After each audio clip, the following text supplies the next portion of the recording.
During 2025, fuck! Around the middle of 2025, I came across a book titled Natural Cures They Don't Want You to Know About. Now, what intrigued me about the title was two things. One, who were they? And two, what natural cures was the author talking about? What exactly did it cure? Or at least, what does he claim to cure? Now, during this time, I was suffering through hair loss. And matter of fact, I still am suffering through hair loss. I used to have a lot of thick fucking hair, and it was mad full, mad voluminous, very abundant set of hair. But for a strange reason, I began to lose hair. And to me, this was very, very depressing, but also very strange, as hair loss is not a prevalent condition in my family. And I was, in fact, very desperate. I wanted to find a cure. This only deepened my curiosity, as I thought the book did have a cure. To keep the video brief, I will only talk about the section of natural remedies and cures.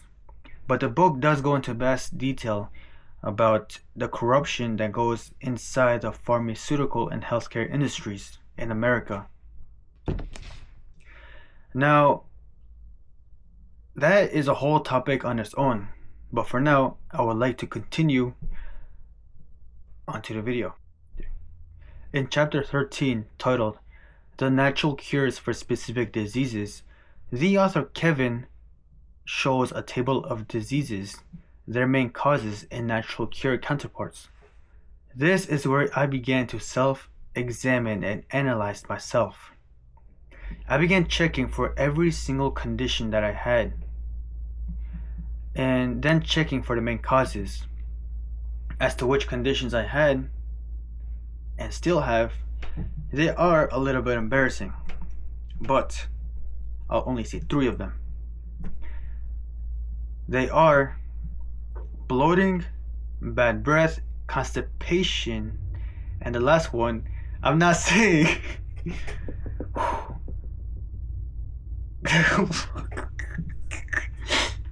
Okay. Of the 4 conditions that I have, the main cause that ties every single one is candida.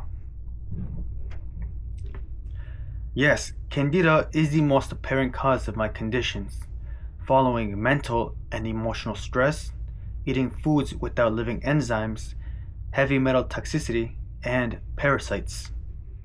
These main causes made sense to me.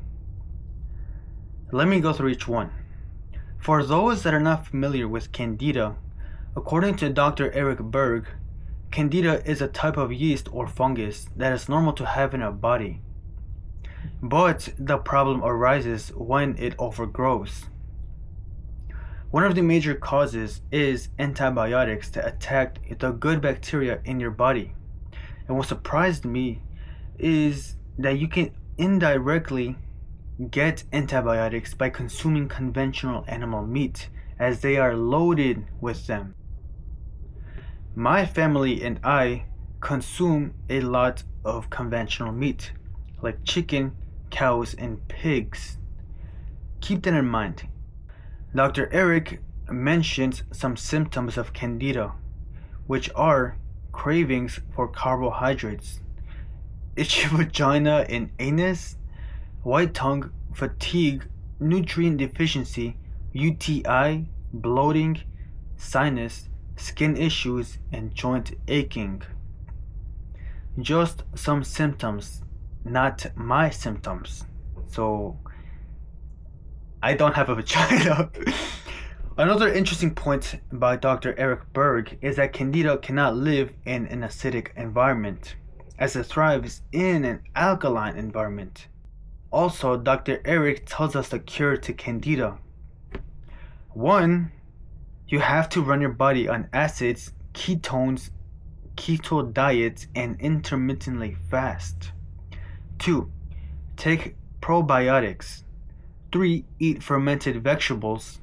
4. Consume oregano oil and garlic.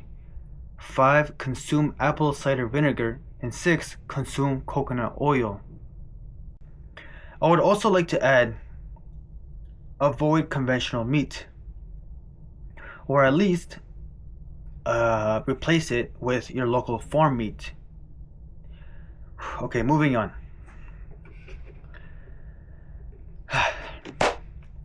The second main cause of my symptoms is mental and emotional stress. This one makes a lot of sense to me.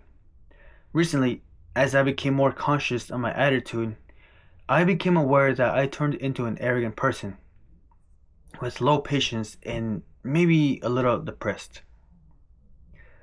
The reason? Because I don't know how to manage my stress. However, I have found that writing, meditation, and breathing helps me calm down and think more clear. In the future, I will also like to make a video that explores the wonders and powerful benefits of breathing and meditation. For now, let's stick to the video. My third main cause for bloating, bad breath, constipation, and is eating foods without living enzymes. Foremost, what are enzymes? Well, enzymes help with but do not limit to digestion, metabolism, repairing cells, and helping build hormones. They are very important little guys. Anything that is pasteurized, baked, fried, or highly processed will have no living enzymes because the heat destroys them.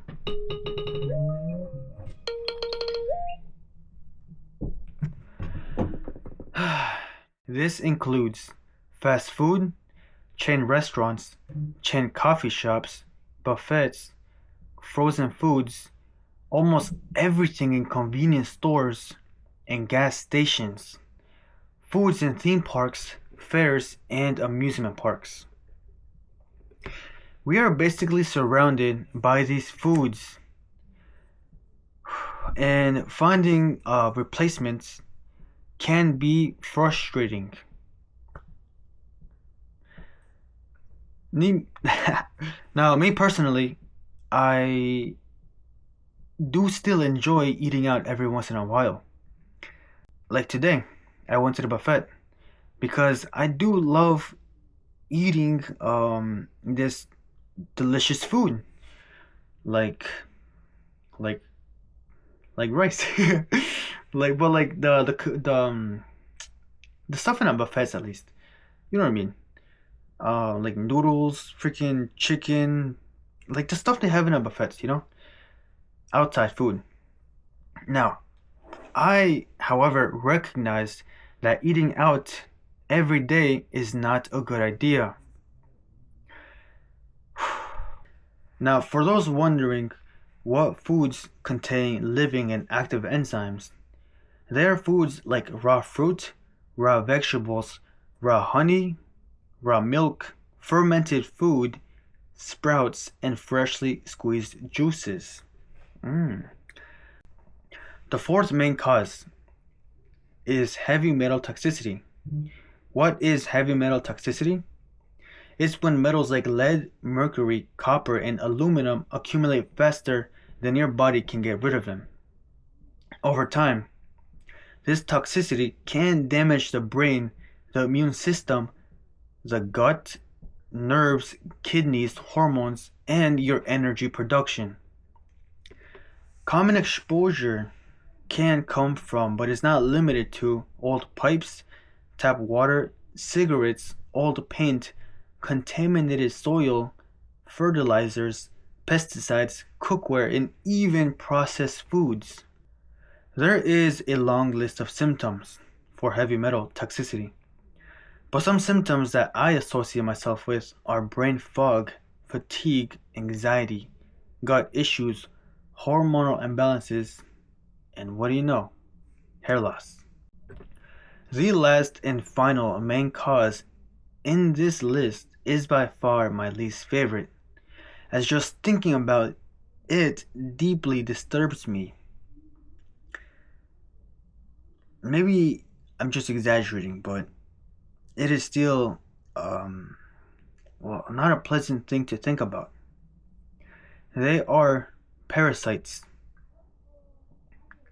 I believe I might have gotten a parasite infection over 3 years ago when I traveled to Mexico with my brother.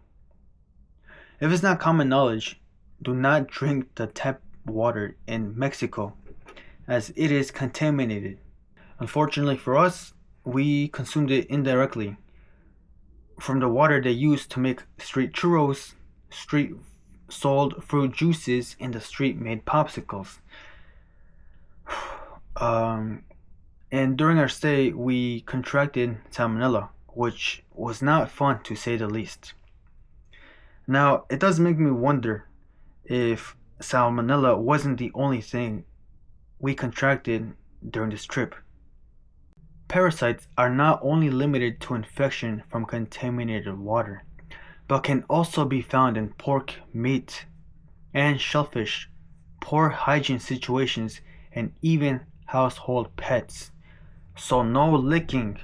Now, the only real way to know for sure if you have parasites that I know of is to have a stool test, but I'm not doing that.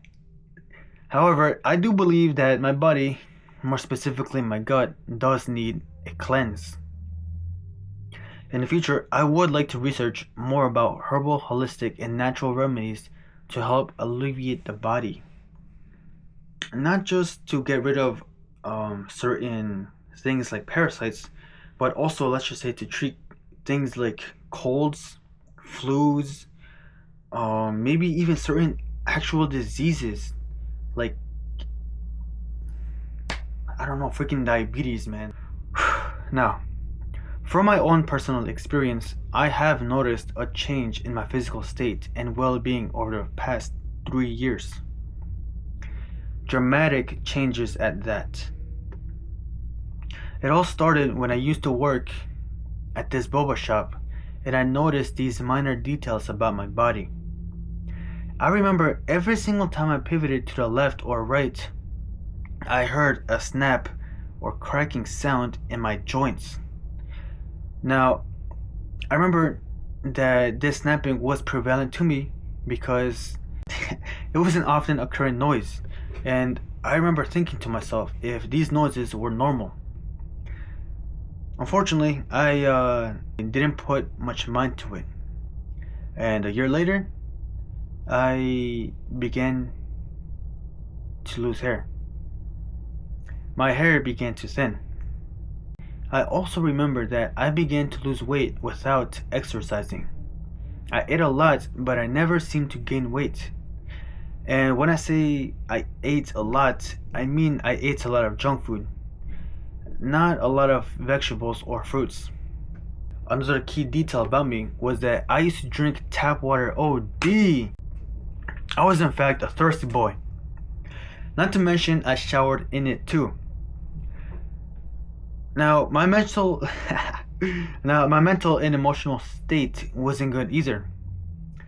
Over the years, this brought alongside many symptoms, as I mentioned, like cravings, white tongue, fatigue, nutrient deficiency, bloating, skin issues, joint aching, brain fog, anxiety, gut issues, hormonal imbalances, hair loss, and personal conditions. The list is massive, my friends. Up until recently, I never saw a connection to these variables as to how they related to hair loss. But now that I think about it, what if it does? What if the symptoms I was and still experienced are caused by the same things? Could it have to do with candida and parasites absorbing all my nutrients and vitamins, making my body nutrient deficient and leading to my hair getting weak and brittle? Could this be the reason for my hair loss? Now the question leads, if I get rid of this condition, could I regain my old hair back? My hypothesis is that having a candida, parasite, and heavy metal cleanse will make my body stronger and thrive, as my body will no longer be nutrient deficient and it will no longer have any blood clogs. Or, in other words, have any clogs in my fucking blood vessels.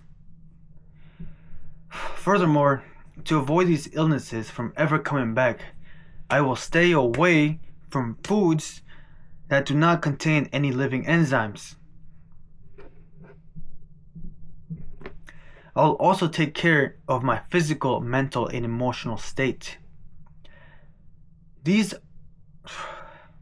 are in fact a lot of cleanses my body has to go through. And I myself am no scientist or doctor, but I will be careful and at least recognize my body's limitations. For those that have never experienced hair loss, it is something you don't understand unless you understand it. So, this makes me want to pursue this even more. This is something I truly want. And over the next 90 days, I will implement everything I have mentioned and spoken about. I aim to recover my maximum health using the methods and knowledge I learn. This is a hands-on learning experience, and I ask you, the viewer, to be patient with me because I have no assistance, I have no guidance.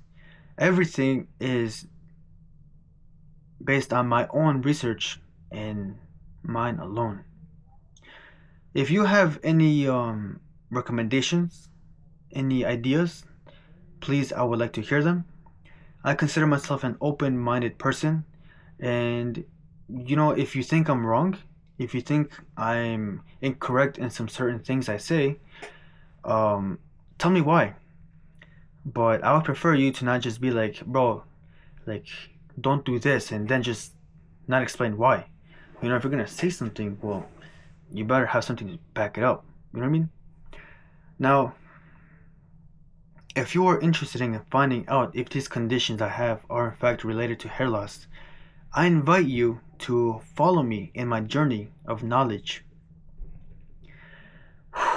It will be a little bit tough, I'm not gonna lie, because, I assume, that my body is programmed already. I programmed myself to consume these foods, like sugary drinks, candy, freaking chocolate, shit like that.